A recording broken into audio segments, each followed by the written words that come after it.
Rabbi şrah li sadri ve yessir li emri vahlul ukdeten min lisani yefkahu kavli. Amma ba'd. Madde ile çok meşgul olan bir süre sonra maddileşir, gabileşir.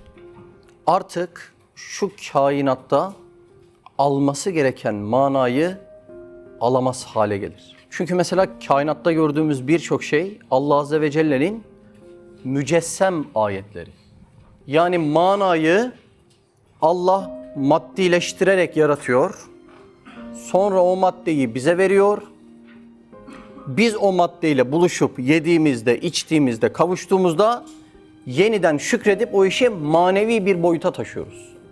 Sürekli bir insan maddi nazarla baksa, sürekli maddeyle uğraşsa, kendisi de bir süre sonra maddileşir.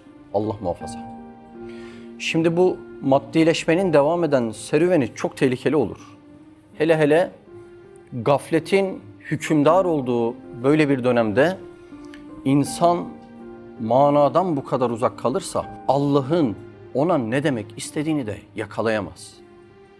Ve bir süre sonra insan önce ihlasını, Allah muhafaza, daha sonra imanını dahi kaybedebilecek bir hale gelebilir. Bu yüzden sürekli Allah'a vasıl olabilecek merdivenler inşa etmemiz lazım.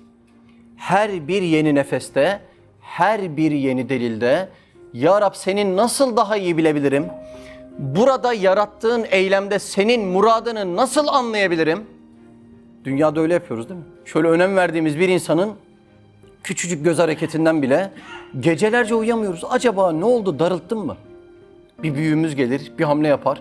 Acaba bu büyüğümüz bana ne demek istedi? İş Kur'an'ın dediklerine, Allah'ın hadiseler lisanıyla bize dediklerine geldiğinde de Perşembe geceleri çevir bir Yasin oku, kapat, Kur'an bu kadar.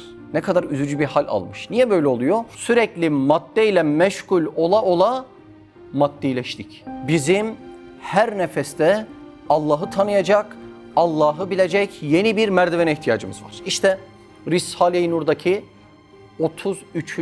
söz diye bahseden bahis, 33 farklı pencereden Allah'ı yeniden tanımamıza, yeniden duymamıza, yeniden bir marifet ufku oluşturmamıza vesile oluyor. Yoksa bunları almazsak, bu dersleri almazsak ha şuradaki kaya, ha gelecekte biz. İnanın bana hiçbir farkı kalmıyor. Sürekli böyle dünyaya koşturan, sanki dünya için yaratılmış bir hale dönen, rızık endişesi yaşayan, akıbet endişesi yaşayan, başına gelen en ufak şeyde böyle limanları yakan, gemileri yakan bir adam haline dönüşüyorsun. Bizim o hayatlarına imrendiğimiz sahabe efendilerimizin yolda bıraktıkları kokuları duyabilmek için tam bu adımlara ihtiyacımız, bu derslere çok ihtiyacımız var. Bugünkü ders o 33 pencerenin 6. penceresi.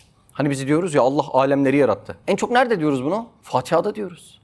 Alemlerin Rabbine şükrediyoruz, hamd ediyoruz. Öyle etmiyor muyuz? Allah Allah. Peki ya Rab hangi alemler? Hiç düşünen oldu mu? Ya böyle alem alem diyoruz da hangi alemler? Oldu mu hiç düşünen? Her gün namazda alemlerin Rabbine şükrediyorum. Hangi alemler? Hiç geldi mi aklına? 10 tane saydın mı alem? Saymadık değil mi? Var mı böyle? Ya bu alemlerin Rabbine şükrediyoruz da Allah Allah. Hangi alemler acaba? Şimdi işte bunu herhalde Üstad Hazretleri de bu gaflet zamanında çok düşünmediğimizi tahmin etmiş olmalı ki. Bu 6. pencereye 12 farklı alem koymuş. 12 farklı alemin içindeki düzeni, ölçüleri ve intizamı seyredeceğiz birazdan. Akıllara zarar olacak yani. Allah Allah. O intizamı, o ince milimetrik hamleleri görünce de biraz insafımız kalmışsa şunu diyeceğiz ki intizam ile iş görmek ilim ile olur. Bunları karşılıksız vermek şefkat ile olur. Yoktan bizleri yaratmak sevmenin neticesidir. Demek perde arkasında bunlara sahip bir zat bana kıymet vermiş de beni yaratmış diyeceğiz. 12 alemin üstünde Allah'ın isimlerinin tecellisini tek tek inceleyip birazdan bu kanıya birlikte varacağız. Başlayalım mı? Buyurun hadi başlayalım. 33. söz 6. pencere. Bismillahirrahmanirrahim. İnne fî halqis semâvâti vel ardı ve ihtilâfil leyli ven nehâri vel fulkilleti tecrî fil bahri bimâ yenfe'un nâs ve mâ enzelallahu mine's-semâi min mâin fe ahyâ bihil arda ba'de mevtihâ وبث فيها من كل دابة وتصريف الرياح والسحاب المسخر بين السماء والأرض لآيات لقوم يعقلون. Göklerin ve yerin yaratılmasında, gecenin ve gündüzün değişmesinde, insanlara faydalı şeylerde, denize akıp giden gemilerde, Allah'ın gökten su indirip onunla yeryüzünü ölümünden sonra diriltmesinde, her türlü canlıyı yeryüzüne yaymasında, rüzgarları sevk etmesinde ve gökle yer arasında Allah'ın emrine boyun eğmiş bulutlarda aklını kullanan bir topluluk için nice deliller vardır. Bakara suresi 164. ayet. Şu ayet vücut ve vahdeti gösterdiği gibi bir ismi azamı gösteren gayet büyük bir penceredir. Hangi ismi azamı gösteriyor? Bahsediyor mu Üstad Hazretleri hangi ismi azam olduğu? Siz dersten önce de okudunuz herhalde metni. Demek belirgin bir ismi azam değil. Şimdi ismi azam için bir tabir kullanmıştık. Cem esma-i cem. Yani bir ismi azam içinde çok fazla başka isim barındırır. Bir ismi azamın karşılığında sayısız esma var diyebiliriz değil mi? Bugün tersten bakacağız. Birazdan olan hadiseleri nazara verdiğimizde bir sürü esma göreceğiz. Diyeceğiz ki bu çok esmalara tek nazardan baktığında ismi azama dönüşüyor diyeceğiz. Allah Allah. Anladın değil mi? Bugün de tersten bakacağız. Buyurun. İşte şu ayetin hülasatül hülasası şudur ki, Özetinin özeti. kainatın ulvi ve sufli tabakatındaki bütün alemler ayrı ayrı lisanla bir tek neticeyi, yani bir tek sani hakimin rububiyetini gösteriyorlar. Şimdi gökyüzüne baktığınızda ulvi bir alem. O zaman yeryüzü sufli bir alem. Mesela manevi alemler ne olur? Ulvi bir alem. Mesela misal alemi. Mesela berzah alemi. O zaman maddi alemler ne olur? Sufli alemler olur. Mesela bir insanı alem olarak kabul edelim. İnsanın aklı, ruhu, vicdanı, sırrı, kalbi, bunların her birisi ulvi alem olur. O zaman cesedi ne olur? Cesedi de sufli alem olur. Allah Allah. Şimdi bu sayısız farklı alemin üstündeki tecellileri inceleyeceğiz. Bakacağız ki ne kadar farklı tecelli incelersek inceleyelim her birisi tek bir neticeye çıkacak. Tevhid budur işte. Üstad Hazretleri bunu anlayabilmek için en zor zamanlarda bile sürekli baharı seyretmeye çıkmış. Sürekli. Hatta biz gittik değil mi? Barla'da Çam Dağı'na çıkıyor. Onda da katran ağacının üstüne çıkıyor. Neden? O nazarını en ince ayrıntılara kadar görebilmek için. Bahar geldiğinde diyormuş ki bayram, şenlik var. Şimdi biz başka şölenlere çok gidiyoruz değil mi? Maalesef. Başka şenlik olduğunda, başka toplanmalar olduğunda çok gidiyoruz. Üstad Hazretleri oradaki o hayvanattan, ağaçtan, kuştan, kurttan, böcekten okunması gereken esas manaları okuyabildiğinden dolayı onun için şölende o bahar ayı oluyor. Kaç alem inceleyecektik? 12. Birincisiyle başlayalım. Birincisi gök cisimleri alemi. Buyurun. Nasıl göklerde, hatta kozmografyanın itirafıyla dahi gayet büyük neticeler için gayet muntazam hareketler bir Kadir-i Zülcelal'in vücut ve vahdetini ve kemal-i rububiyetini gösterir. Allah Allah. Gökyüzü bunu gösteriyormuş. Mesela bir güneş sistemini incele. Güneşten 58 milyon kilometre uzaklıkta bir gezegen var. Adı Merkür. Şimdi zihninizde güneşi koyun. Merkür nereye koydunuz? 58 milyon kilometre uzağa. 108 milyon kilometre uzağa da Venüs'ü koyun. 228 milyon kilometre uzağa Mars'ı koyun. Kızıl gezegen dedikleri. 778 milyon kilometre uzağa Jüpiter'i koyun. Güneşten 1 milyar 430 milyon kilometre uzağa Satürn'ü koyun, o halkalı olan. Yine aynı güneşten 2 milyar 870 milyon kilometre uzağa da Uranüs'ü koyun. Birkaç tanesini saydım. Şimdi nasıl bir sistem? İnanılmaz bir sistem. Bu sistem nasıl çalışıyor?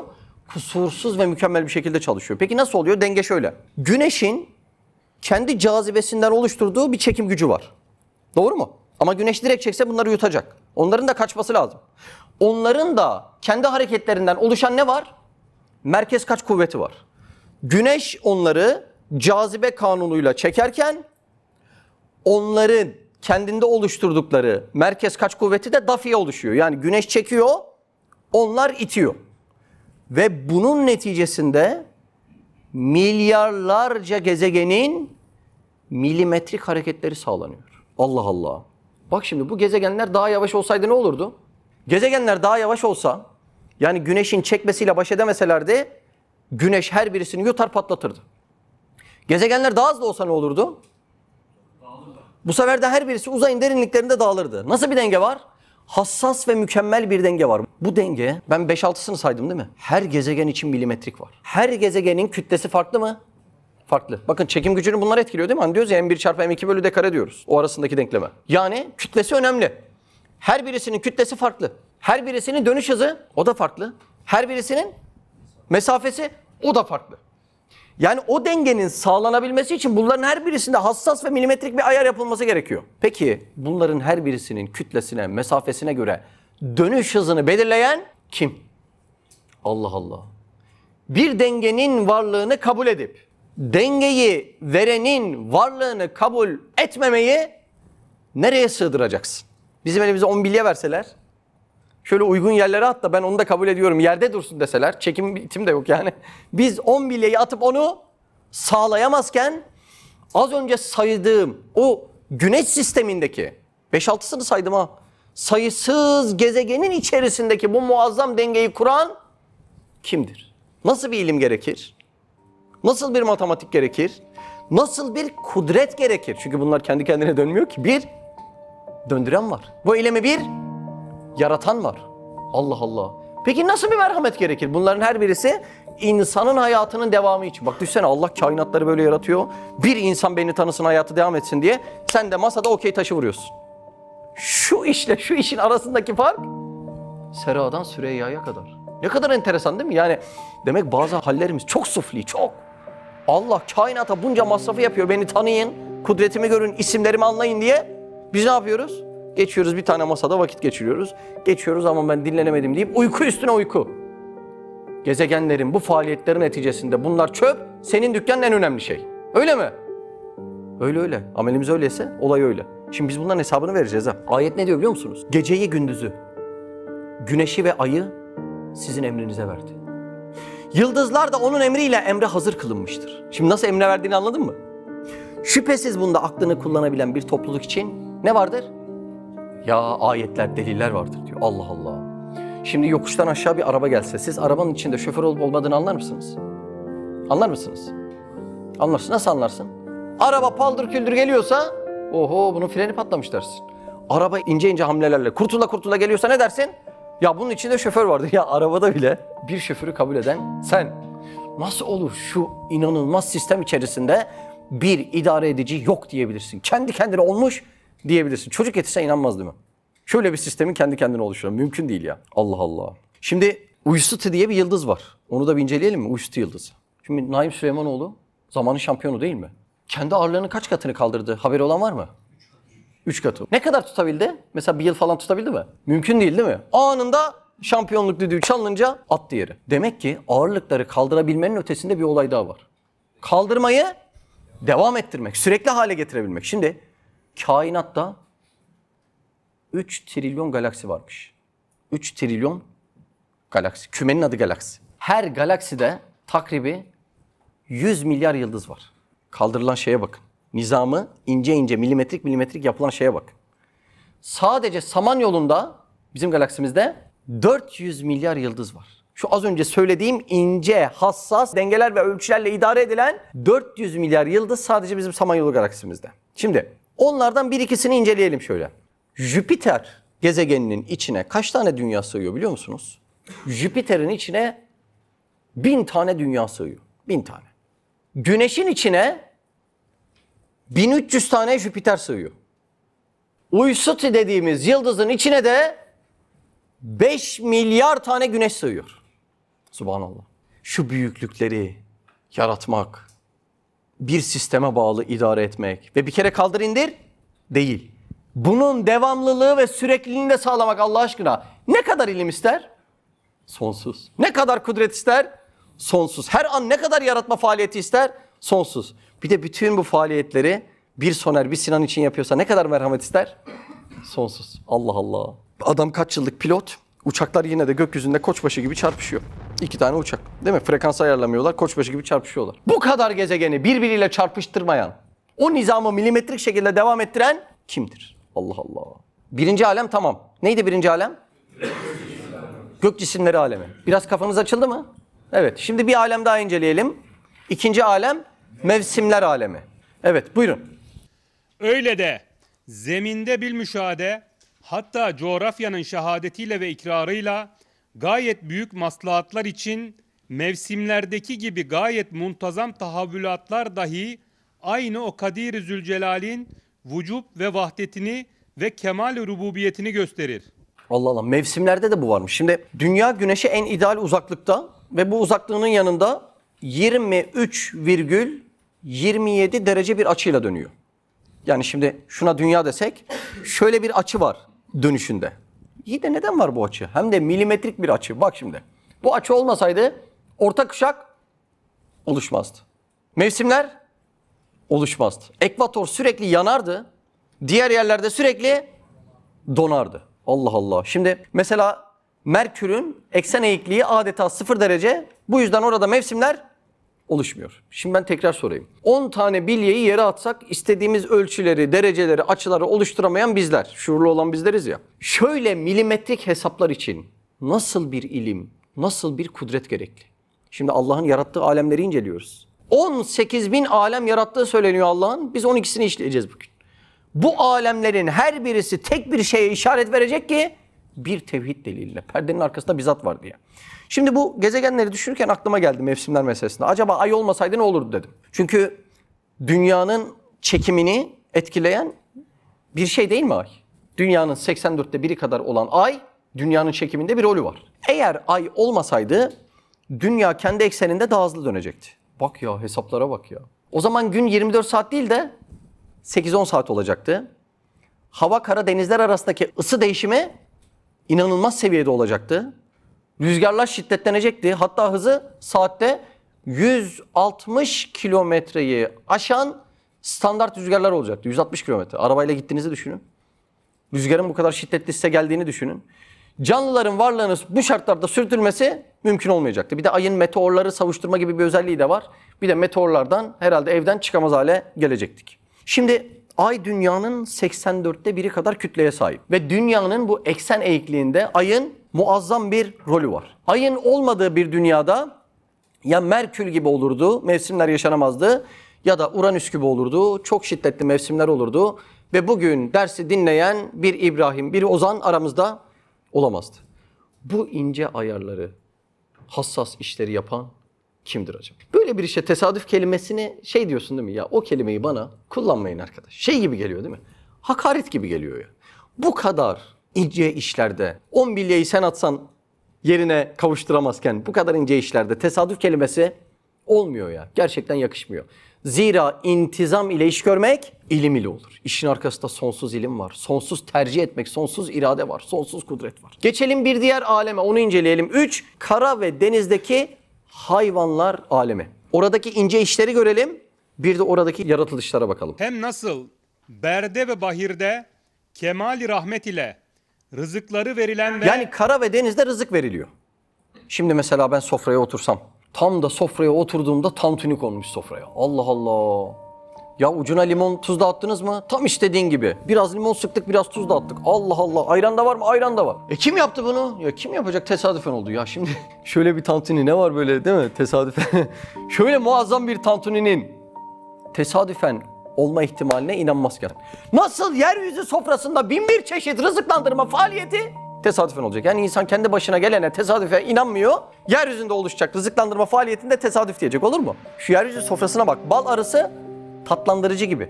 Denizler et ambarı gibi. İnekler, keçiler süt çeşmesi gibi. Kimin için? Bütün faaliyetler bizim için. Şu yeryüzü sofrasındaki şu faaliyetler tesadüf olur mu? Bir tantuniye tesadüfi yakıştıramazken şu muazzam rızıklandırma faaliyetine tesadüfi yakıştırana ne denir acaba? Sayısız balığın her gün karnı doyuyor. Bakın beyler, pencere bu.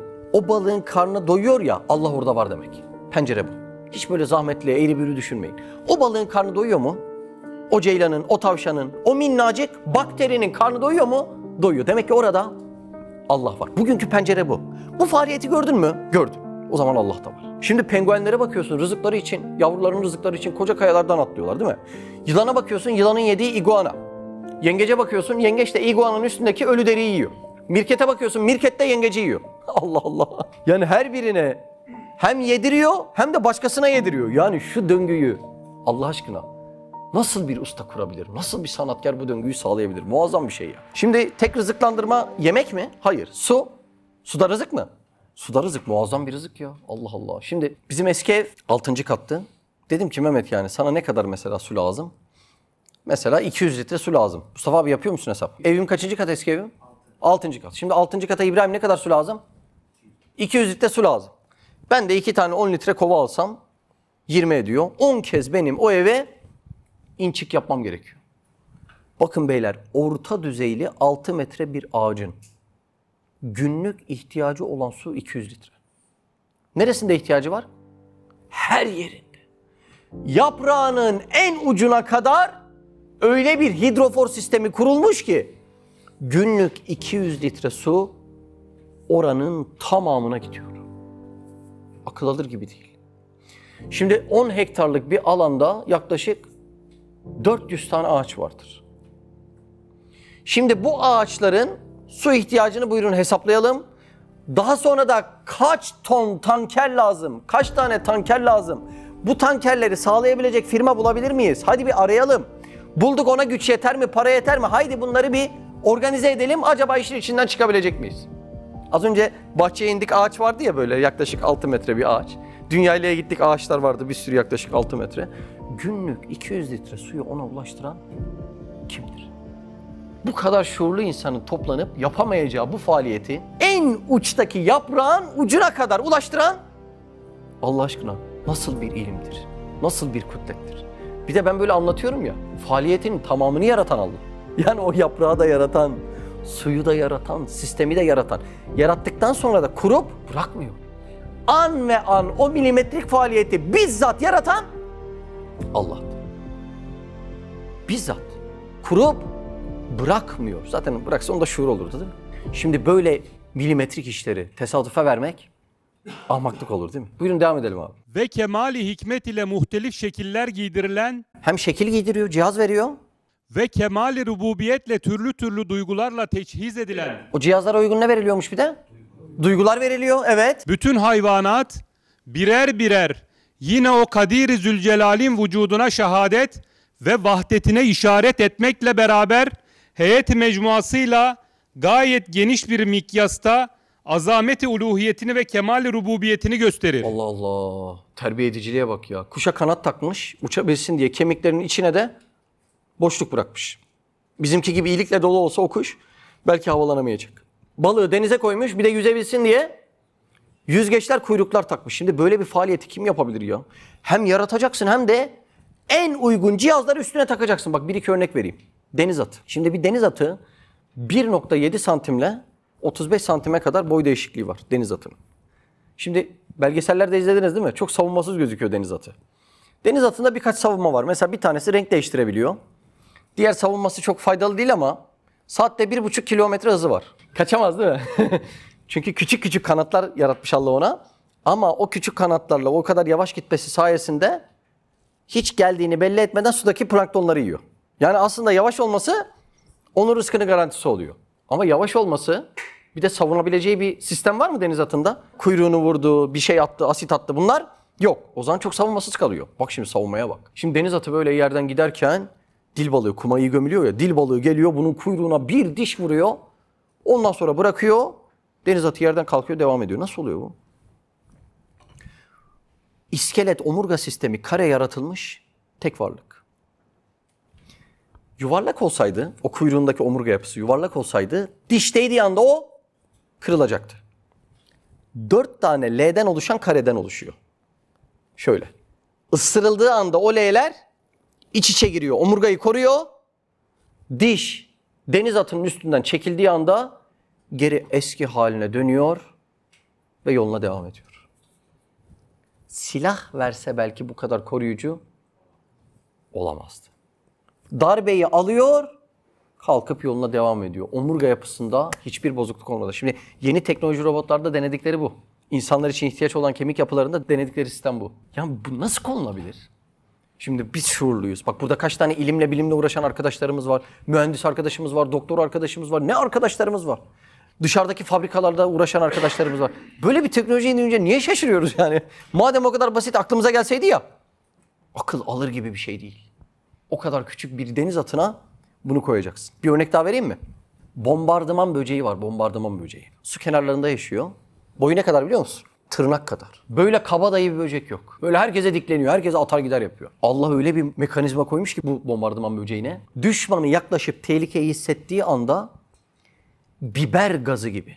Şöyle arkasından 270 derece hortumu kıvrılıyor. Biber gazı gibi saniyede 500 atış yapıyor. Peygamber devesi onun yanında bu kadar oluyor. Peygamber devesini püskürtüyor. Kurbağa yiyor onu. Kurbağa ne olur bak şu tırnak kadar kurbağa. Dev kadar. Kurbağa yiyor. Birkaç dakika geçiyor. Kusmak zorunda kalıyor midesinden. Kurbağa kaçıyor, hayatına devam ediyor. Nasıl oluyor peki bu? Tehlike anında iki ayrı kanaldan ortak kazana bir sıvı birleşiyor. Tepkime olacak. Onlar da hidrojen peroksitle hidrokinon. İkisi birden iki ayrı kanaldan birleşiyor. Biliyor musun bu maddeleri İbrahim abi? Patlamada var mı yeri? Roket sisteminde değil mi? Hidrojen peroksiti roket sisteminde kullanıyorlar. Patlama enerjisi oluşsun diye kullanıyorlar. Ortak kazanda bunlar birleşiyor ve inanılmaz bir tepkime oluşuyor. Tepkime sonucu kazandaki sıcaklık 100 dereceye çıkıyor. Su kaynaması ha, elini sokabilir misin? 100 dereceye çıkıyor tepkime sonucunda. O arkasındaki hortumu 270 derece büküyor.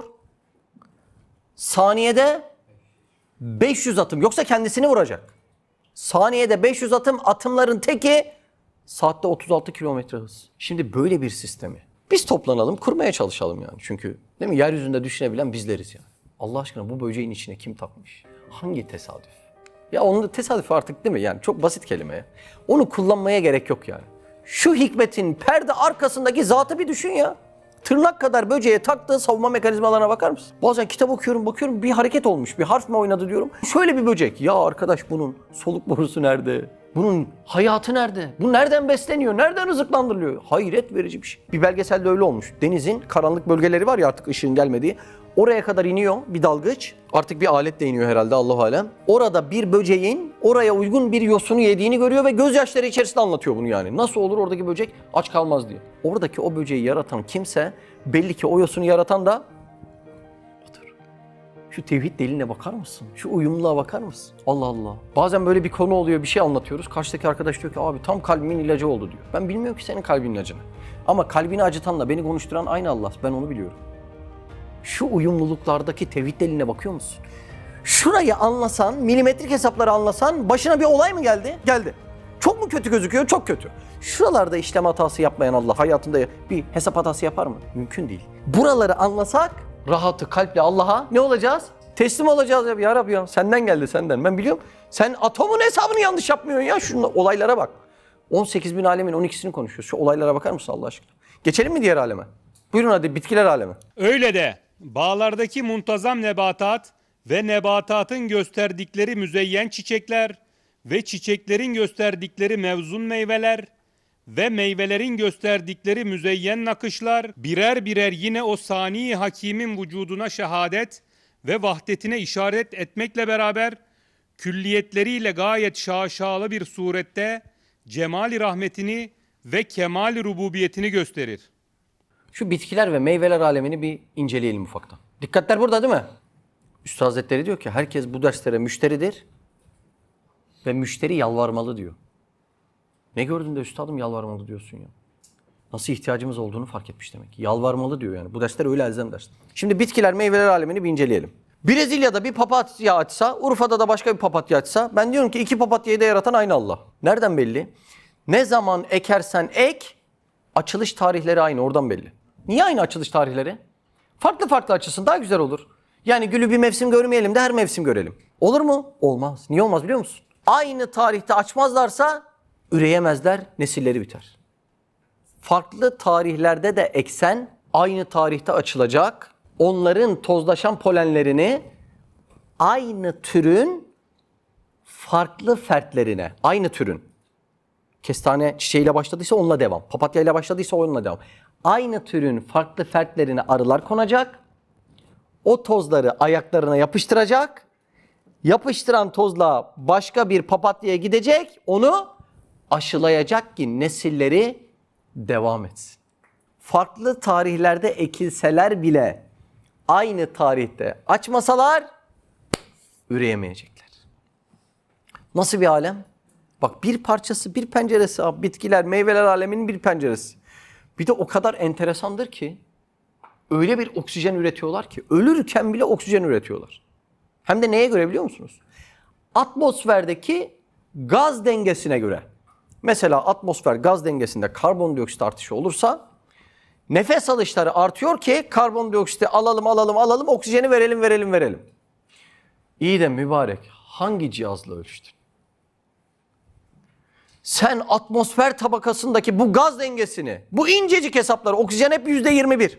Öyle mi? Azot hep %78. Sen bu incecik milimetrik gaz dengesini hangi cihazla ölçtün de koordineli bir koro gibi haydi arkadaşlar deyip o üretime bir katkıda bulunuyorsun. Ölürken bile oksijen üretiyorsun. Akıl alır gibi değil mi? Bu çiçek, bu matematiği ne bilsin? O zaman yırt çiçeği, bak perde arkasında sana mesajını veren zatı dinle. Öyle mi? Diğer aleme geçelim mi? 5. Bulutlar ve yağmur alemi. Hem nasıl cevvi semadaki bulutlardan mühim hikmetler ve gayeler ve lüzumlu faydalar ve semereler için tavzif edilen ve gönderilen katreler adedince yine o sani hakimin vücubunu ve vahdetini ve kemali rububiyetini gösterir. Hem de damla adedince gösterir diyor. Allah Allah. Nasıl oluyor ya? Bu damla nereden yaratıldı da öyle oluyor? Bakın şimdi bir ayetle başlayalım. Ayet diyor ki gökten bir ölçüye göre su indiren de odur diyor. İyi de bu su nereden geldi de ya Rab gökten indiriyoruz? Bakın suyun yaratılışına bak ya. Dünyanın %70'i okyanus değil mi? Su yani. Peki nereden geldi? Diğer gezegenlerde olmayan su bizim dünyamızda nasıl var oldu? Başlayalım mı olaya? Başlayalım. Haydi bakalım. Normalde patlamaların yok edici özelliği vardır. İbrahim abi sen daha iyi bilirsin bomba imha uzmanı olarak. Ama bir patlama var ki Allah o patlamayı yaratma faaliyetleri için kullanmış. Biz bu patlamaya Big Bang diyoruz. Şimdi Big Bang'te ilk hidrojen oluşuyor. 13,7 milyar yıl önce büyük patlamadan hemen sonra ilk hidrojen oluşuyor. Bence şu an not almaya başlayın. Bir hidrojen yazın. 6-7'li bir sıralama yapacağız. Bir hidrojen. 13,7 milyar yıl önce büyük patlamayla Big Bang'le ilk ne oluşuyor? Hidrojen oluşuyor. Suyun formülünü hatırlayan var mı? H2O. Demek ki su için lazım olan elementlerden bir tanesi cepte. Ama oksijenin yaratılmasına daha var. 2 helyum deyin. Big Bang'den sonra evren genişliyor. Allah öyle yaratıyor, genişletiyor. Ve o hidrojen bulutları, bildiğimiz bulut gibi değil, katı bulutlar böyle nebulalar, birleşerek hidrojenden sonra helyumu Allah yaratıyor. 3 deyin, yıldızlar ve elementler deyin. Bundan sonra ilk yıldızlar da yaratılıyor. Ama yıldızlar nasıl biliyor musun? Nükleer fırın. Öyle bir yüksek sıcaklık var ki içerisinde. Bir de bu yüksek ve büyük sıcaklık neticesinde yıldızlar elementleri oluşturuyor. Bir yıldız içindeki enerji kaynağı olan hidrojenini bitirdiğinde de ne oluyor? Patlıyor. Biz buna süpernova patlaması diyoruz. Enerjisini bitiren yıldız. Yıldız fırında neler oluşmuştu? Elementler. Çok güzel. Enerjisini bitirip süpernova patlamasıyla patlarsa o elementler ne olur? Bütün aleme dağılıyor. İşte oksijenin yaratılıp aleme dağılması da bu süpernova patlamalarıyla gerçekleşiyor.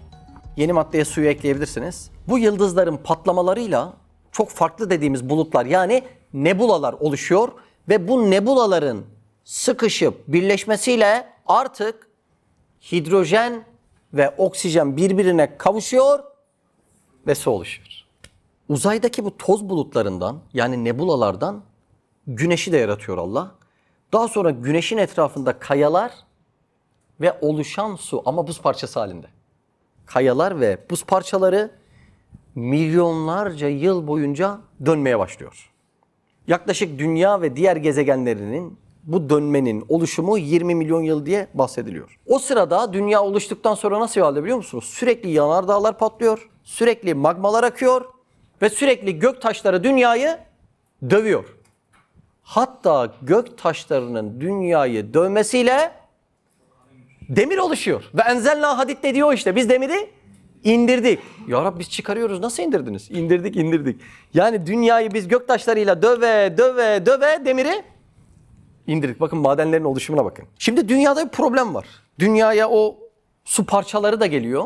Çoğu herhalde buz halinde. Su parçaları da geliyor ama dünyada onu koruyacak bir şey yok. Atmosfer tabakası yok ve dünyanın sıcaklığı çok yüksek. Gelen parça buharlaşıp gidiyor. Daha sonra da manto dediğimiz dış dünya kabuğu oluşuyor. Ve bu dış dünya kabuğu soğudukça ona gelen su artık kalıyor.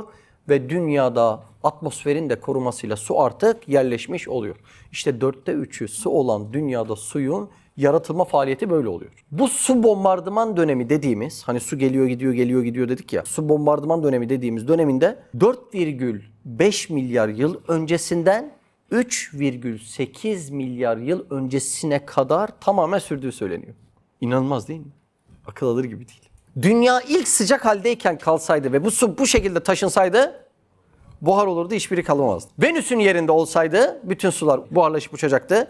Mars'ın yerinde olsaydı da donup kalacaktı. Biz şimdiki gibi bu sudan istifadeyi yapamayacaktık. Şimdi sorsak desek ki bu ince hesabı, bu ince faaliyeti yapan kim olabilir? Allah aşkına yani. Şu yaratılış faaliyeti. Bu bizim anladığımız Sinan. Sen jeolojicisin değil mi? Bu söylediklerime vakıfsın. Kim bilir satır aralarında daha ne ince meseleler vardır, ne ince meseleler. Allah Allah. Şimdi ben desem ki arkadaş kainatı yaratamayan bir bardak suyu yaratamaz desem doğru mu? Çok doğru değil mi? Nasıl oldu değil mi? Birbiriyle nasıl girift halde değil mi? Allah Allah. Şimdi suyu anlattık. Su yaratıldı mı şu an? Yaratıldı. Birazdan yağmura geçeceğim. Kullanımına geçeceğim. Suyu oluşturduk, yaratıldı. Allah Azze ve Celle yarattı. Birazdan yağmura geçeceğiz ama önce bir şey sormam lazım. Şimdi şöyle yanıma gelirken, Abdullah yanımda su olsa sen de yanıma doğru şöyle meyletsen. Yanlışlıkla suyu üstüme dökebilir misin? Dökebilirsin. Peki bana yanlışlıkla bir bardak su getirir misin? Olmaz canım. Yani dökmek yanlışlıkla olur da vermek iradeyle olur. Şimdi de şu suyun veriliş faaliyetlerine bakın. Acaba tesadüfün kör gözü, işlemez eli şu faaliyetin içine karışabilir mi? Alt başlık yağmur. Yağmur aslında manevi bir rahmettir. Ama cisimleşip maddi şekilde bize yağar. O yüzden de yağmur yağdığında ne deriz? Rahmet yağdı diyoruz. Manevi bir tabir kullanıyoruz. Bakın Üstad Hazretleri ne diyor bak bu tabir için. Bak cümleye bak. Güya yağmur şeklinde rahmet tecessüm etmiş, cisimleşmiş. Takattur etmiş, damla olmuş. Katre katre geliyor. Üstad Hazretleri ne diyordu? Damlası bile buna delildir diyordu. Demek ki aslında gelen su değil, rahmetmiş. Eğer rahmet şeklinde gelmese ne olurdu? Azap olurdu, azap. Metrekareye tonlarca su düşüyor. Yumuşak damla olarak düşmeseydi de tepemize düşseydi ne olurdu? Şimdi okyanusa bakıyorsun değil mi? Nasıl? Çarşaf gibi. Orada rahmetin olduğu belli mi?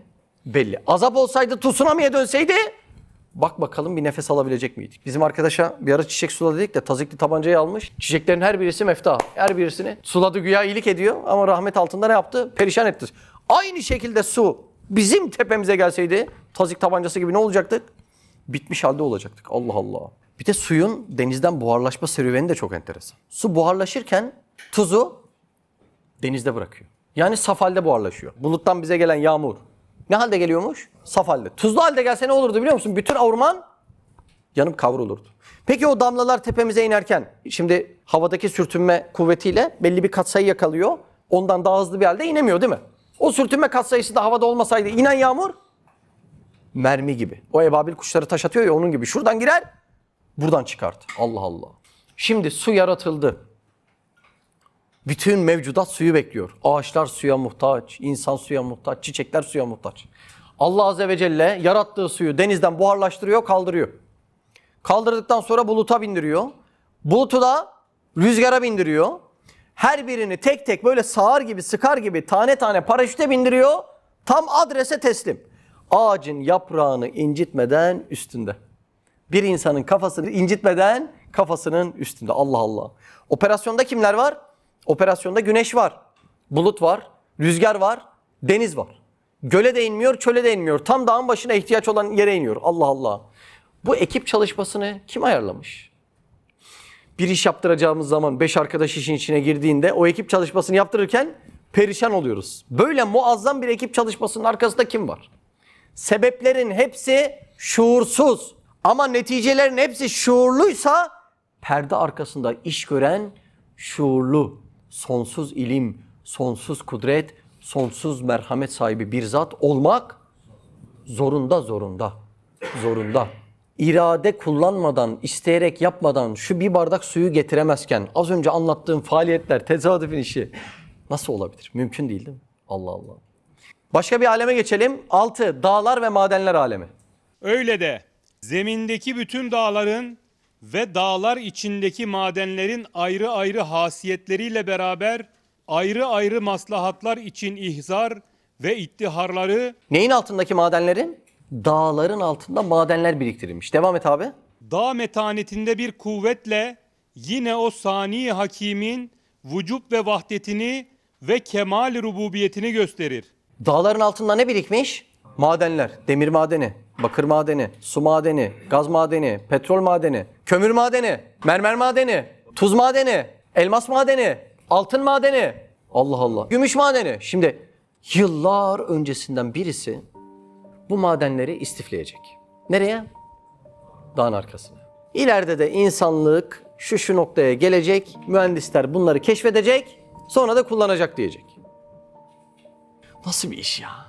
Allah aşkına yani. Mantığın neresi alıyor bunu? Ha? Yıllar öncesinden yapılan bunca plan, bunca hassas dengeler. Bu madenlerin altına bizi düşünüp bunları koyanın varlığını ayan beyan gösterir mi, göstermez mi? Allah. İnanılmaz değil mi? Madenleri senin için doldurmuş. Sen onun için vaktini nasıl geçiriyorsun? Bunun cevabı çok acı çıkıyor değil mi? Ben de ne yapayım, her gün futbolun fikstürünü takip ediyorum. Gezegenleri çeviriyor. Madenleri senin için biriktirmiş, istiflemiş. Bunun yanına ana baba vermiş, rahmet vermiş. Sana el ayak vermiş, arkadaş vermiş. Ayaklarını yere bastırmış. Yok gibi mi yaşayacaksın Allah? Allah Allah. Oluyor mu ya? Şunca masrafa bak. Karşılığında şu amelimize bak. Zannediyoruz ki dünya bizim dükkan için yaratıldı. Öyle. Herkesten aynı bıdı bıdı. Şu işler olmasa nasıl olacak, bu işler olmasa nasıl olacak? Kusura bakmayın, Allah emrederken fark edememiş senin işini o zaman, haşa. Yanlış olmuş o zaman emirler, haşa. Bu mu yani? Diyeceğim bu mu? O zaman artık düzgün konuşalım artık ya.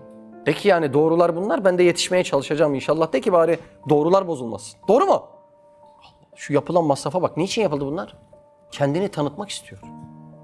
Sen şimdi bunlara vakit ayırmayacaksın. O muazzam yaratılan az önceki ormanların, alemlerin içine gireceksin. Et pişmiş bir diye mangalı, hayvani cesedi olan mideni düşüneceksin. Eti o şekilde aslan kaplan da yiyor yani. O zaman insan olma sana fazlalık yani. Ha? Değil mi? Sen bunların arkasındaki iş göreni düşünmeyeceksen insanlık sana fazla gelmiş yani. Ha? Allah Allah. Düşünelim ya. Düşünelim. Şunları düşünemeyince namazın lezzeti çıkmıyor biliyor musun? Yattım kalktım oluyor böyle. Şu alemleri elinde çeviren Allah'ı bir tanısak, kudretini bir bilsek, bize üstümüzdeki merhametini, şefkatini bir keşfetsek var ya, Allah Allah. Diyeceğiz ki ya ben nasıl razı ederim? Gece gündüz bunu düşünürüz. Gece gündüz. Nasıl razı ederim? Ne yapsam daha çok razı olurum? Kudretini bilmiyoruz ki. Kimle muhatap olacağımızı bilmiyoruz ki. Hayatı şu cesedin içerisinde zannediyoruz. Ruhumuz girmiş şu cesedin içinde hapis kalmış. Cennette cesedin cennet gibi olacak. Ruhun içinde gezecek. Böyle bir alem. He? Cesedin cennet gibi olacak. Ruhun o cennetin içinde gezecek. Bu dünyada güzel bir kokuyu alman için çiçeğe 5 metre mesafede olman lazım. Ahiret aleminde 5 milyar kilometre uzakta olsan o çiçeğin lezzeti burnuna gelecek. Bütün midelerin tam doyacak. Böyle bir aleme gidiyorsun ya Allah aşkına ya. Betonla vakit geçir, demirle vakit geçir. Bir de yalan söyle. Bunlar olmazsa olmaz. O zaman durumu olmayan herkes ölsün yani. Yaşamasın o zaman. Bunlar olmayacaksın. Bu mu yani? Dünyanın amacı bu değil. Allah bunlar da ne verirse o. Dünyanın amacı marifetullah, Allah'ı tanımak. Bunlar hep boş kalıyor yani. Allah Allah. Ne önemli meseleler ama ya, değil mi? 7. Çiçekler alemi. hem nasıl sahralarda ve dağlardaki küçük küçük tepelerin türlü türlü muntazam çiçeklerle süslenmeleri, hem biri bir sani hakimin vücubuna şehadet ve vahdetine işaret etmekle beraber heyet-i mecmuasıyla haşmet-i saltanatını ve kemal-i rububiyetini gösterir.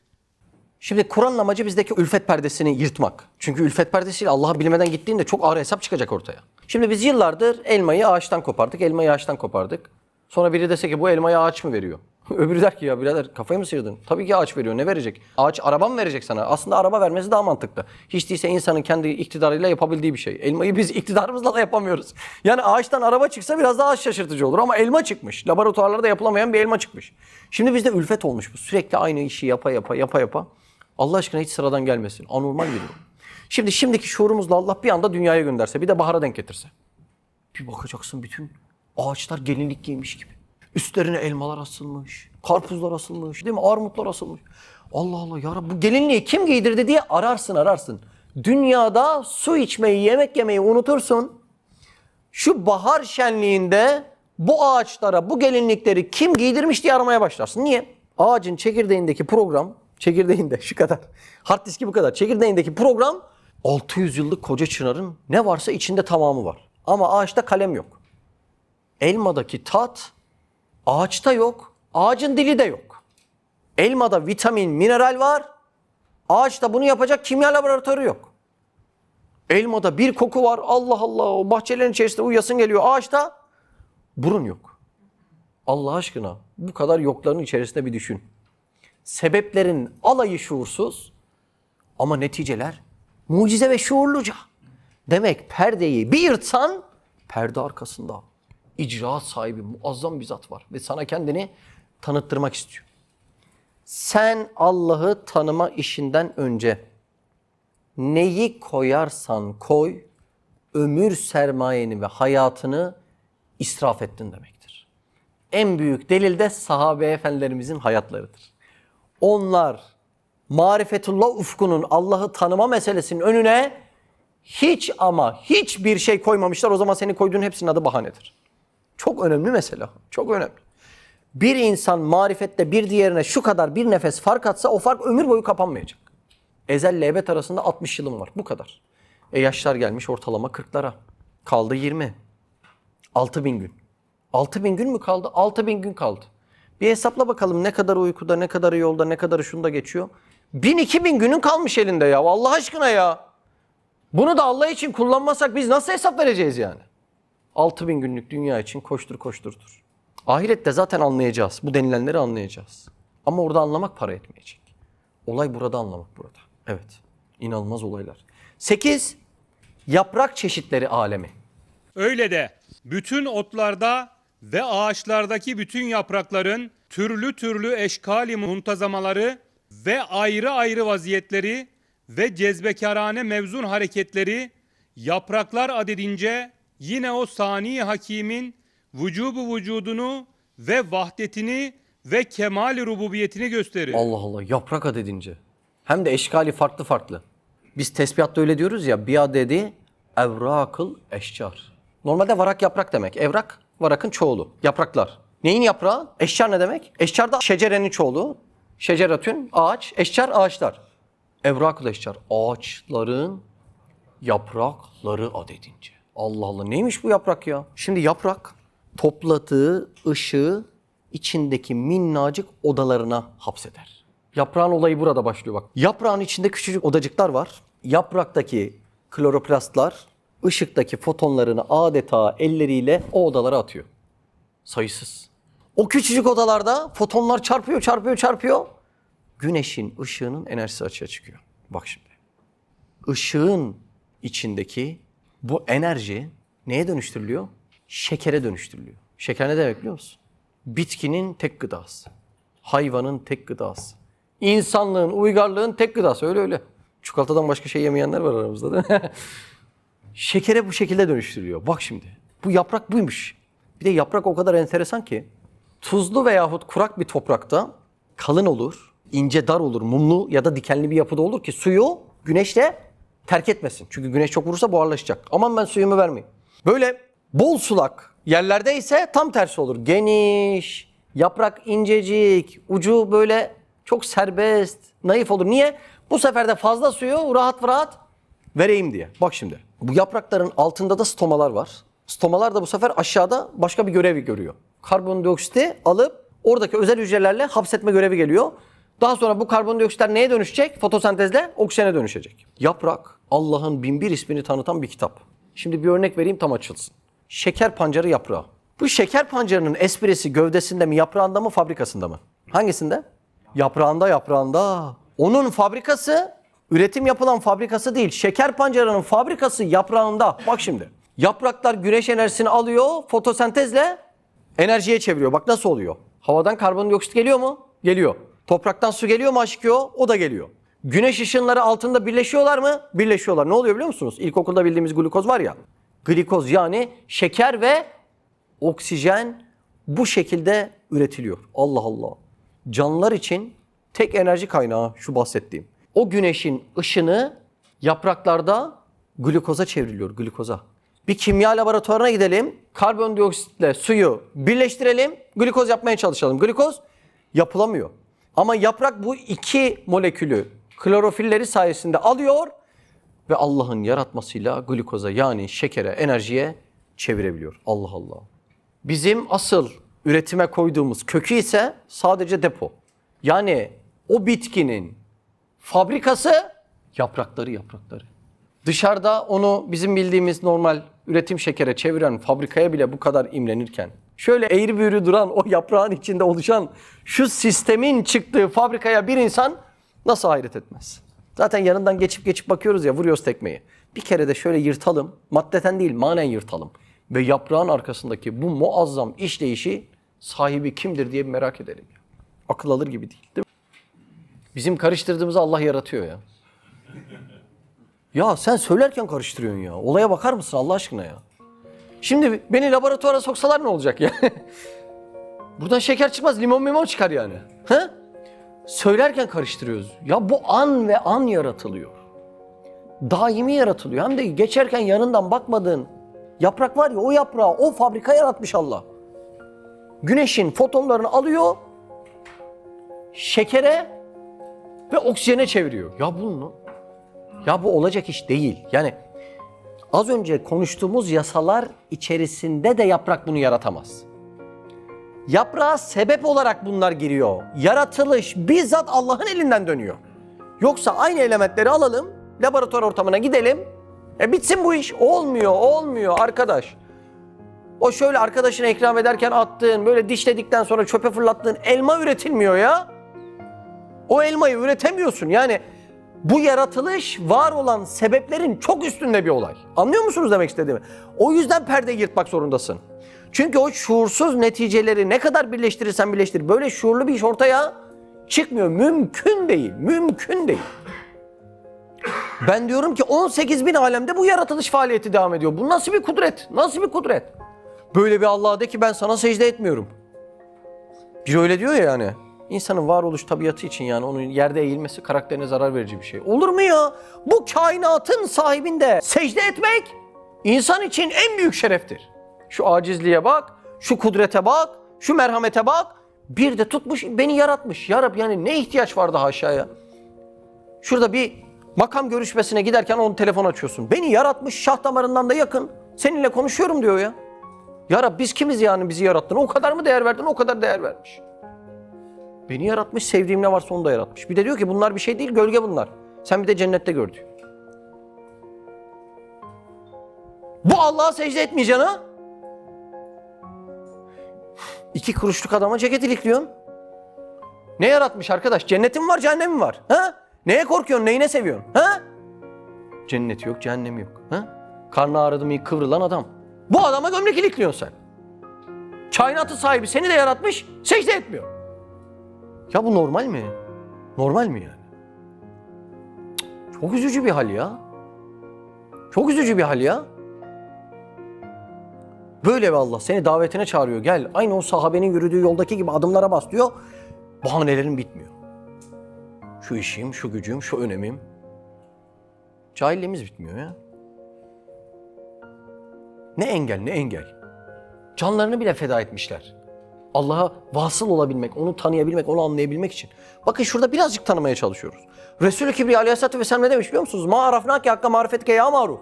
Ben seni hakkıyla tanıyamadım ey bilinmesi gereken. Şimdi o bunu diyecek. Bizim ömrümüz aman dünyanın önemli işlerinde. Prense bak. Çok gafletin dibinde olduğumuz bir asırdayız ya. İyi tutunalım ya, iyi tutunalım. Enteresan bir gaflet dönemindeyiz. Tarih görmemiş böylesini yani. Yumruk kadar mide için koşturulan işlere bak yani. Allah. Çok enteresan yani. Şu muhatap olduğumuz olayları görüyor musun? Akıl alır gibi şeyler değil bunlar yani. 9 büyüyen cisimler alemi.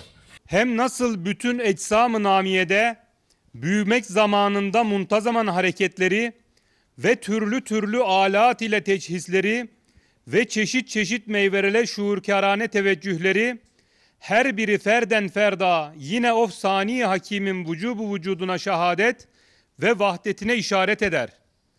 Ve heyet-i mecmuasıyla gayet büyük bir mikyasta ihatayı kudretini ve şumulu hikmetini... Bakın şumulu hikmetini diyor. Yani az önce sayılan özellikler bir bölgede gözüküyor, bir bölgede gözükmüyor. Değil. Tamamında gözüküyor. Hücresini de incelesen gözüküyor, gezegenini de incelesen gözüküyor. Böyle bir mesele. Evet. ve cemali sanatını ve kemali rububiyetini gösterir. Evet. 10 diyelim, hayvanat alemi. Öyle de bütün hayvani cesetlerde kemali hikmetle nefislerini, ruhlarını yerleştirmek Hayvanın cesedi var, nefislerini yerleştiriyor.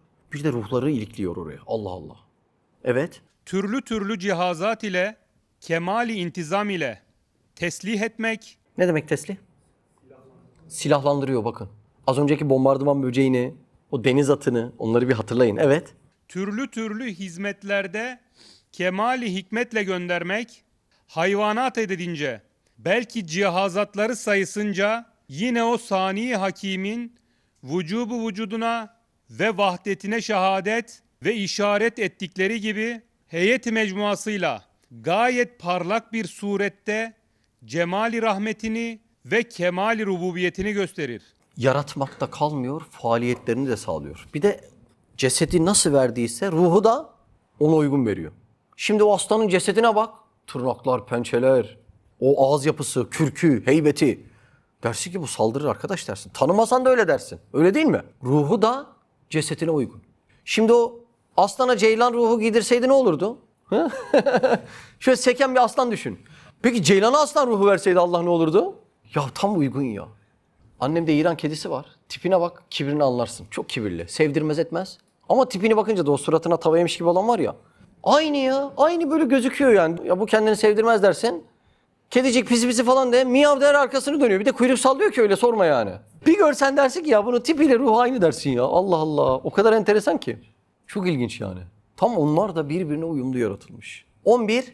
Gaybi ilhamlar alemi. Hem nasıl bütün kalplere, insan ise her nevi ulum ve hakikatleri bildiren, hayvan ise her nevi hacetlerin tedarikini öğreten bütün ilhamat-ı gaybiye bir Rabb-i Rahim'in vücudunu ihsas eder ve rububiyetine işaret eder.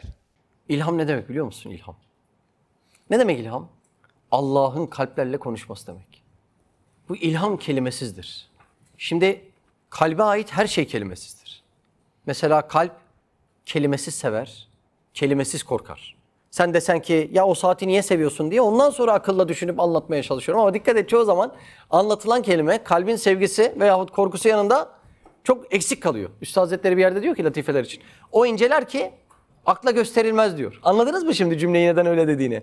O inceler dediği duygular. Çünkü onlarda kelime yok. Kalp kelimesiz sever. Yani ilham aleminde bizim aklımızda kullandığımız kelimeler mevcut değildir. Demek ki Allah kalple kelimesiz konuşuyor. Bak ilham ne demek dedik? Allah'ın kalplerle konuşması demek. Şimdi ayette diyor ki ve evha rabbuke ilen nahl. Yani biz arıya vahyettik diyor ya. Şimdi arabanın camından girip camını açsan da dışarıya çıkamayan bir arı düşün. Kusursuz altıgen içerisinde laboratuvarlarda yaklaşamayan bir bal pişiriyor. Şimdi bu arıya vahyettik ne demek biliyor musun? Bu arı bu işi kendisi yapamaz ancak ben ona ilham ediyorum ve arı bu şekilde faaliyet görüyor demek. Allah Allah ilhamla böyle konuşuyormuş. Şimdi güvercine bakıyorsun sabah aç çıkıyor evinden akşam rızkını yemiş bir şekilde geri dönüyor ve ne kadar güvercin, ne kadar bülbül, ne kadar ceylan, ne kadar tavşan varsa tamamı gündüz aç gidip akşam tok geliyor. Nasıl oluyor? Nereden biliyor nerede ne yiyeceğini? Allah onunla ilham ile konuşuyor. Rızıklarını ilham ile bulduruyor. Biz de onlar gibi teslim olsak, iyi de söylesene abi rızkımız nereden gelecek? Bir teslim olsan ilham gelecek. O ilham sonucunda kuvve-i saikan, sevk edilmen ve kuvve-i şaikan, şevk edilmen çalışacak. Helal ve en lezzetli rızkının nerede olduğunu bile bulacaksın işte. Yapamıyoruz ki yani şu kadar teslim olamıyoruz. O ilham sayesinde ne oluyor biliyor musunuz? Gözü yaralanmış bir kediye dikkat edin. Varsa bahçesinde falan besleyen Hangi otun iyi geleceğini bilir. Nereden bilir? Kimya mı okudu? Eczane mi tanıyor? Nereden biliyor? İlham ile biliyor. Allah Allah. Üstad Hazretleri'nin bir cümlesi var. Cümleye dikkat et. Mesela en cüz'isi ve basiti hayvanatın ilhamıdır. Bu ilhamlar neymiş? En basiti. Sonra avam-ı nas'ın ilhamatıdır. Sonra insan geliyormuş. Sonra avam-ı melaikenin ilhamatıdır. Ama insanın avamı dedi. Dikkat edin. Sonra evliya ilhamatıdır. Evliyaya gelen ilham meleğin bile üstünde. Sonra melaike-i izam ilhamatıdır diye 12. sözde bahsediyor. Demek ki o arıyla konuşmasının kemalinde insanla konuşması var. Onun ekmelinde de en mükemmelinde de Efendimiz Muhammed Mustafa Aleyhisselatü Vesselam'la konuşması var. Nasıl konuşuyor onunla? Vahiy ile konuşuyor. Allah Allah. Kalbin dili kelimesiz. Kalbin korkusu da kelimesiz. Sevmesi de kelimesiz. İyi de geçen başıma bir iş gelecekti. Vesvese yaptım, ondan korktum. Korkulmayacak şeyden niye korktum? Demek ki kalbine gelmesi gereken ilham gelmediği için. Bir hasta yattım geçen, kıvrandım durdum öleceğim mi diye panik üstüne panik oldum. Kalbim niye böyle korktu? Demek ki olması gereken kıvamda olmadığından edilmesi gereken tecelli de kalbine edilmedi. Allah'la aramız iyi değil aramız. Aramız iyi değil aramız. Yoksa bu kalbe ne ilhamlar gelecek? Ne ilhamlar? Öyle mi? 12 duygular alemi. Öyle de gözlere kainat bostanındaki manevi çiçekleri toplayan şuaat-ı ayniye gibi zahiri ve batini bütün duyguların ayrı ayrı alemlere her biri birer anahtar olmaları, Her bir duygumuz başka bir alemin anahtarı. Anahtarın yerini bulup açabilsek o alemlere kapılar açılacak. yine o sani hakim, o fatır alim, o halık rahim, o rezzak-ı kerimin vücubu vücudunu ve vahdet ve ehadiyetini ve kemal-i rububiyetini güneş gibi gösterir. Şimdi bu işitme duygusu var ya, onu aldım, anahtarı açtım. Hangi aleme açıldı? Sesler alemine. Benim hayalim var ya hayalim, o hangi aleme açılıyor? Misal alemine. Benim ruhum var ya ruhum, o hangi aleme açılacak? Berzah alemine açılacak. Veyahut alem-i ervahtan geldiği için, değil mi? Ruhlar aleminden. Sayısız alem var. Bir de ısı alemi var. Mesela mıknatıs alemi var. Çekim alemi var. Sıcaklık alemi var. Biliyor muydunuz bunları? Bunlar da birer alem. Hani 18 bin alem diyorduk ya. Böyle sayısız alem var. Bu alemler nerede? Hepsi belki bir atomun üstünde. Yani hiçbiri birbirine karışmıyor mu? Hiçbiri birbirine karışmıyor. Şimdi şu oda şehadet alemi mi? Evet. Peki aynı zamanda ruhlar alemi de olabilir mi? O da olabilir. Ortamın sıcak olması telefonun çekmesine engel oluyor mu? Olmuyor. O başka bir alem, öbürü başka bir alem. Ortamın soğuk olması sesimin iletilmesinde sıkıntı çıkarıyor mu? Hayır, o başka bir alem, sesin başka bir alem. Demek ki alem dediğimiz ne biliyor musun? Boyut farklılığı. Maddi dünyada tek bir atomun üstünde 18 bin alem olabilir. Çünkü boyut farklılığı maddeye bakan bir şey değildir. Mesela şu an burada kaç boyut, kaç frekans var? Televizyonun frekansı var mı şu an? Var. Radyo frekansı? Var. Telefonun frekansı? Var. Ses frekansı? Hepsi var. Hepsi iç içe mi? Hepsi iç içe. Peki birbirine karışıyor mu? Hayır. Hangi cihazın varsa o frekansı yakalarsın. Mesela şu an radyoyu buraya koysam çalabilir miyim? Çalarım çünkü havada radyonun boyutu yani frekansı da var. Şu an buraya televizyon açsam, bassam düğmeye açılır. Çünkü televizyonun da frekansı var. Bilgisayar açsam, internete girsem internetin de frekansı var. Isının da frekansı var. Manyetizmanın da frekansı var. Cazibenin, çekmenin de frekansı var diyor Üstad Hazretleri. Her bir alem birbiriyle iç içedir. Ve bir alem yani boyut diğer bir aleme yani boyuta engel değildir. Madem öyle, ders yaptığımız şu alemin içerisinde kabir ehli de olabilir mi? Olabilir. O boyuta da engel değil. Bizim ders yaptığımız şu salon, cinler aleminin düğün salonu olabilir mi? Olabilir, olabilir. Şu an burada birileri evlenip düğün yapıyor. Olabilir mi? Olabilir. Peki melekler alemi de olabilir mi aynı zamanda? Olabilir. Demek ki bizim alem dediğimiz boyuttur ve alem için maddi bir sınırlılık, zamansal bir sınırlılık söz konusu değildir. Mesela bir alemden daha örnek verelim. İnsanın hayal alemi var ya, alemi misale bir penceredir. Değil mi? Bunun en büyük örneği de nedir? Uykudur. Uyursun, oda genişler, coğrafya değişir, alem değişir. Gözünü kullanmadan etrafı seyredersin. Bak çok enteresan ha. Göz yok. Her şeyi seyrediyorsun. Cesedini kullanmadan Kabe'ye gider tavaf edersin. Öyle mi? Öyle öyle. Hem de çok sahici gelir sana. Biri de uyandırdığında ne dürtüyorsun ya? Ne güzel Kabe'de tavaf ediyordum. Şimdi dünyada etmeye kalksan pasaportu, uçağı, bekle et. Rüyada ne güzel. Hiçbirini kullanmadan, hiçbirine takılmadan.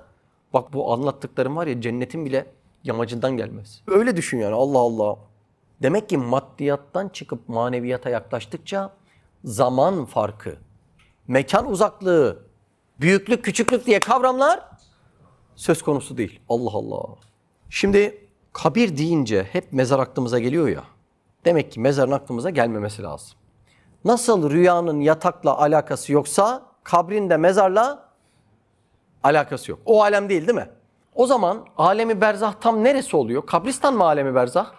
Hayır. Öldüğüm yer alemi berzah. Burada öldüm ya. Artık burası aynı zamanda alemi berzah. Ölünce çünkü o aleme geçiyorsun. Yani senin illa kabristana gitmene gerek yok. Hani bazen soruyorlar ya gece vakti o ruh ne yapacak kabirde falan diye. Ya gece dediğin fani aleme bakan bir özellik. Yoksa yani şimdi Türkiye'de gece, Amerika'da gündüz yani. Melek hangi şeye göre kabza ervah edecek? Yani onlar maddi fani alemlere bakan işler. Benim öldüğüm yer artık ne oluyor? Berzah alemi oluyor, kabir alemi oluyor. Saydığımızda birkaç tane mesele. Sadece duygular aleminin içine girsek 1001 çeşit alem çıkacak demek. Sesler alemi, görüntüler alemi, kabir alemi, daha ile ahir ne alemler. Bunların her birisi bizim sayabildiğimiz ablalar dediğim. Her birisi yaratılıyor, idare ediliyor. Yani sen olaya bak olaya. Bu hayranlık oluşmadığı için secde edemiyoruz ya. Bu hayranlık oluşmadığı için feda edemiyoruz ya. Adam özelliklerini bildiği, muhabbet beslediği bir insan için sokağın önünde yatıyor. Kainatı yaratan zatı tanımayınca hiçbir şey yapmıyor. Kazık gibi başı secdeye gitmiyor. Bazen de bedeni secdeye gidiyor, ruhu kazık gibi ayakta. Ha? Zannediyor ki namaz kılınca bitti Kur'an'ın bütün hükümleri. O adet çıktı bu yüzyılda. Kur'an'ın bir hükmünü yapayım, iyi Müslümanım. Başkası da o zaman oruç tutsun, Kur'an'da oruç yazıyor desin, bitsin bütün hikaye. Başkası da zekat versin. Özellikle Ramazan kolisi. Değil mi? O çok seviyoruz. Bitsin bütün hikaye. Nerede geçiyor yani? Sadece namaz kıl, iş bitti. Nerede geçiyor? Nerede geçiyor? Sıkıyorsun Kur'an'ın gırtlağını, daraltıyorsun, bırakıyorsun öyle. Devam edelim mi?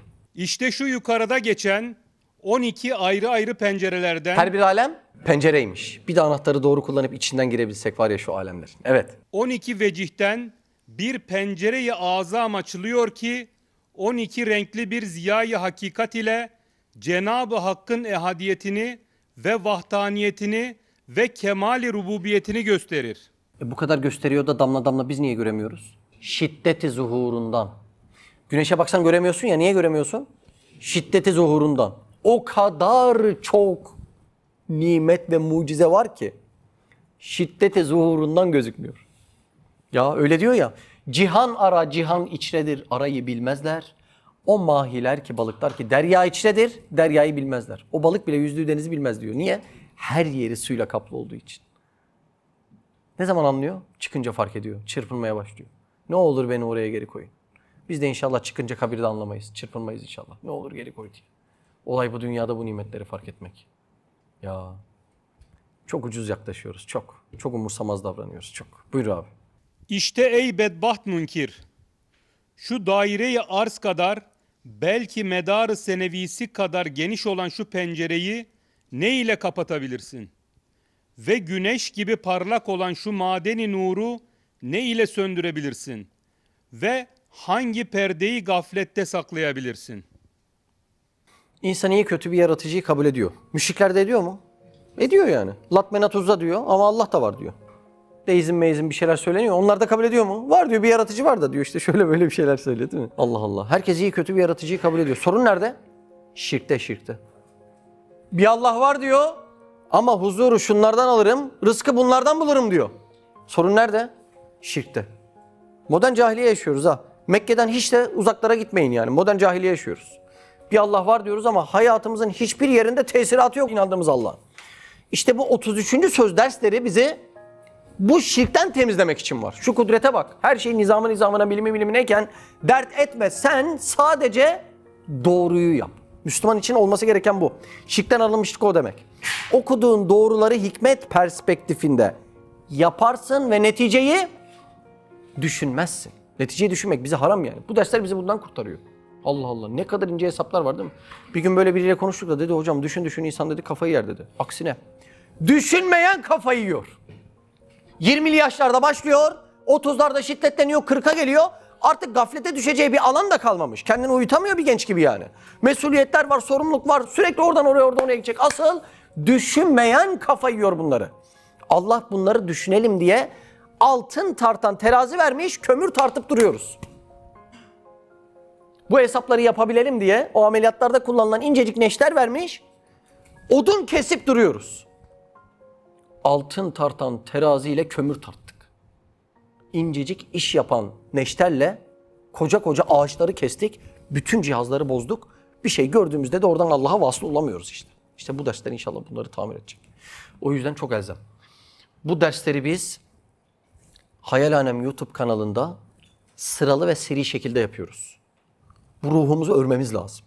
O yüzden takip eden arkadaşlarımız o dersleri sıralı bir şekilde işlesinler. Mutlaka arabada giderken canını çeker izlersin ama aç ve not çıkara kavram haritası çıkara işle. Birinci pencerenin anahtar kelimesi buydu, ikinci pencerenin buydu, altıncı pencerenin. Mesela bugünkü neydi anahtar kelimemiz?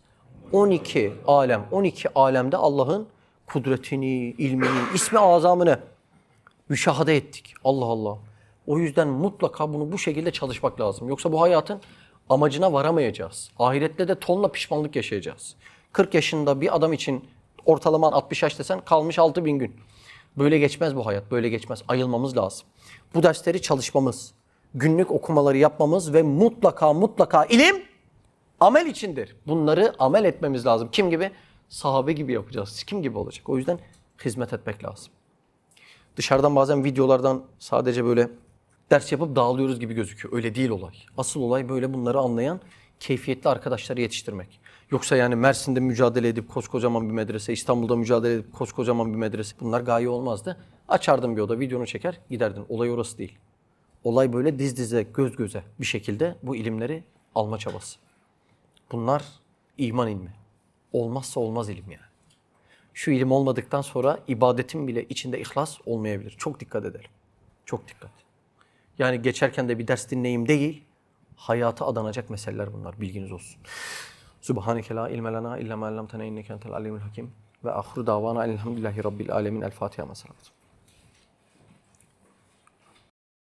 Gezegenler bile bir aradayken tek olduğunu düşünüyorsan koskoca evrende bu kanal tam sana göre.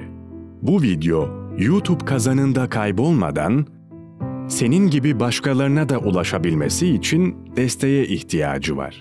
Her abone bir kırgın yüreğe daha ulaşmayı sağlayacak. Beğen, abone ol ve yorum yapmayı da unutma.